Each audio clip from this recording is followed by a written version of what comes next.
Happy Tuesday and welcome back to Centonomy Career Lounge. My name is Tessie Omulo, and like I said last week, we have an amazing guest today. She's talked about how Isaac has molded her journey and how she's a go-getter. And like I mentioned, she's working at Little Cup, guys. She's the regional sales manager, managing 4 countries.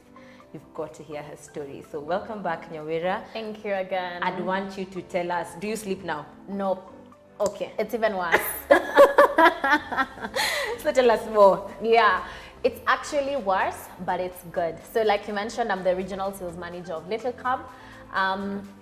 It has its pros and cons. Cons not that make you feel bad and drained, but cons that make you feel better. Yeah. So basically, I became the regional sales manager in March this year, and I was not into sales, guys. I did not study for sales. I studied in PR and electronic media. I'm more passionate about marketing. So let me maybe begin with some of the positive aspects. So managing 4 countries is completely exciting because one, I get to travel. So it's a really, really good thing. 2, also the fact that you have, the fact that you can be able to shape and mold people and steer and develop leaders is really, really good, because I always tell myself, when you actually die, you'll not be remembered for the acts that you did, but for the lives that you touched. So it's really, really good being able to like instill that in people. And then 3rd, the fact that my job challenges me. I always tell people, you know, sales is the one department you can never lie. If you're not bringing numbers, you're not doing anything. It's not like other departments like marketing, digital, photography, videography. They all have numbers. They all have numbers. But you see, sales is if you're not closing this number of corporates, this individuals, you literally can't lie. So the positive thing is I love my job, Tessie. At 4:15 on other days when I was in agency, I was like, just a little more sleep. This one, I'm like, let me just wake up before the city wakes up. On the downside, being a woman, it is really challenging because I'm the only woman first in the organization who is a manager. So every time we have board meetings, I'm the only lady. When we do sales pitches and I go and present, the first thing I get from an older generation is, are you sure you're the one I've been speaking to on phone? And I'm like, hell no. It's also challenging because every time I raise a point, a thought clicks in me and is like, are these guys thinking I'm maybe ranting because I'm emotional and I'm a woman and they're just letting me speak? Or are they listening because I'm actually saying factual points? So there's a lot of things that go into your mind. And also, sometimes I tend to feel that maybe there's like, how do I say this? Like a little bit of favorism because I'm a woman. It's a good thing and a bad thing. A bad thing because can you see me beyond my gender and see me for my brains? Yeah. But also a good thing is because probably just because like women are soft and tend to be taken care of more.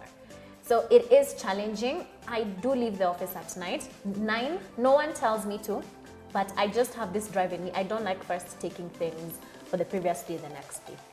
And I always like aiming for more and wanting to do more, because if that hunger is not strong enough, then you can't keep on achieving. I read somewhere in a book that says, if you want something as bad enough, you need to think of it like when you're swimming and you're almost drowning, how you want breath, how you want air. So the crave for me to become better is like, that's how I picture myself when I'm drowning. The crave is so strong that I'm just reaching out for that grasp of air, and it's in the same position I am. Interesting. Yeah. So I'd want to imagine that you can actually do it, even if you change careers, because what you're saying is I studied for this, but I've actually switched or changed my career and I'm making it. I'm actually in a managerial position. I love my job. Yeah. I think you should sleep some more, but you know. Are you saying I have eye bags? If you love your job, then it shows. It to. Definitely shows. Yeah. One thing I'd want to ask, because what came out really clearly was the value of hard work. Who taught you that? Actually, the world. That's the funny thing, because as much as there are mentors, role models, support system, if you don't want it bad enough, no one can teach you. So in agency, the drive was always, I just need to make this client happy, and it slowly just developed in me. And I guarantee you, Tessie, as much as it can take time for you to see results, you will see results. this thing for microwave and wanting things tomorrow, it won't work. If you're this kind of person who just does exactly what they're told within that timeline and not willing to put in extra, then trust you me, honey, that's what you're going to get. If you want to do more, then find a way that you will actually get more into the picture. So hard work stems from what is it that you want from the end goal. Asiyefunzwa na mamaye, atafunzwa tu na ulimwengu. You had it, guys. Now, I know there's a question that you're probably not asking. So let me ask it for you. How did you prepare for this job? Like, were you know what, guys? I know I'm going to get this. The confidence, how did you prepare for it? So here's a funny story, Tessie. When I was working in agency, we did an activation for Little Cub.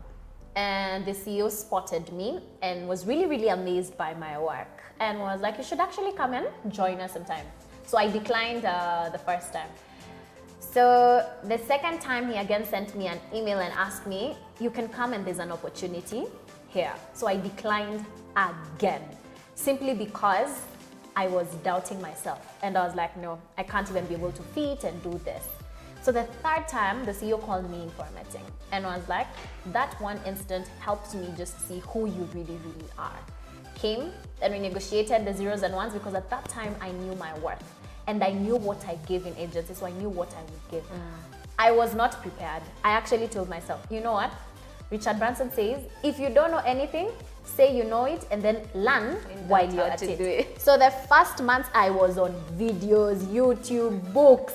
Every month, every day at 12, I was listening to Dan Locke, sales strategies, pointers. Yani, I was just a salesperson and it slowly just came and now I think I'm actually a sales guru. So you had it, guys. You will always have at some point that imposter syndrome telling you you're not worth it, you're not ready, it's not time, but you've got to kick it out and you have to prepare. How many times was she watching videos? What was she reading? Like, you can't go for that interview if you're not ready. You have to prepare yourself, you have to be ready, and you have to exude that confidence. Because if you don't, they won't believe in you, or they won't believe you, both of them. So you need to prepare, you need to be ready, and you need to know your worth. She spoke about that. Thank you so much, Nyawira, for joining us on our channel. I want you to tune in next week on Tuesday, and we'll have an expert in store to tell you how to prepare for these interviews, how to network for success, pretty much how to navigate this career advancement space. And I don't know, do you want to tell people what you do for fun? For fun. So I love dancing. I'm not a really good dancer and I love singing. And I think I love trying out new places like food. I don't eat a lot, but I love that. And funny thing, even reading, because it allows you to just focus on your mind, just on your own space. But yeah, being an extrovert, I love also being like just by my own space. So you can be fun, guys. Yeah. Tune in next week. Bye.